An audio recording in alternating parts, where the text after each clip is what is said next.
Chapter 8. A Leap of Faith. The freight train groaned as its massive wheels ground against the tracks, the clamor signaling its approach to Texarkana Station. Inside a weathered boxcar, Cody Steele and PJ peered out cautiously through a narrow gap in the sliding door. Their faces were etched with tension as they surveyed the bustling platform ahead. Railroad officers paced back and forth, their sharp eyes scanning the area. Dogs at their sides sniffed the air, eager and alert. The platform felt more like a fortress than a station. "Looks like they're not taking any chances today," PJ muttered, his tone low and measured. Cody's gaze lingered on the patrol. "What do you think?" "No way we're getting through that," PJ said, shaking his head.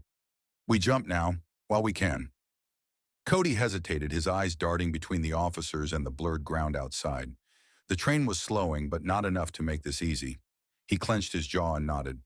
"All right, let's do it." With practiced efficiency, Cody stuffed his belongings into his guitar case, securing it tightly before tossing it out the door.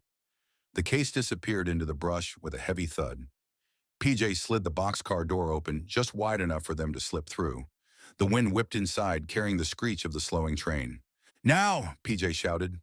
One by one, they climbed down the edge of the moving train, gripping the metal handles tightly. The ground rushed past below, a blur of gravel and dirt. PJ let go first, hitting the ground hard but controlled, rolling to break his fall. Cody followed, his landing far less graceful. Cody hit the gravel with a grunt, tumbling awkwardly until he came to a stop several feet from the tracks. Dust and bits of rock clung to his clothes as he lay there, groaning. PJ was already on his feet, brushing himself off like it was just another day. "Damn," Cody muttered, pushing himself up. "That don't feel so good." PJ offered a hand, his expression a mix of amusement and concern. "You okay? 'Cause we got all the adventure we can handle waiting for us." Cody grimaced, gripping his lower back as he stood. "Yeah, I'll live. For now." The sound of the train pulling into the station reached them, distant but urgent. They exchanged a glance, knowing they had to keep moving. PJ gestured toward the path where Cody's guitar case had gone. "Come on," he said. "We've got to find your gear and get out of here." The underbrush rustled as Cody spotted his guitar case, lying just a few yards away. He rushed over, dropping to one knee to open it. His hands moved quickly, inspecting the contents. Relief flooded his face as he found the guitar unharmed. "Still in one piece," Cody said, a hint of a smile breaking through his weariness. PJ stood nearby, scanning the area. "Let's keep moving," he said. "We need to put some distance between us and that station." Cody nodded, slinging the guitar case over his shoulder. They moved quickly now, their boots crunching against the gravel as they slipped into a sparse tree line. The noise of the station grew faint behind them, replaced by the steady hum of nature.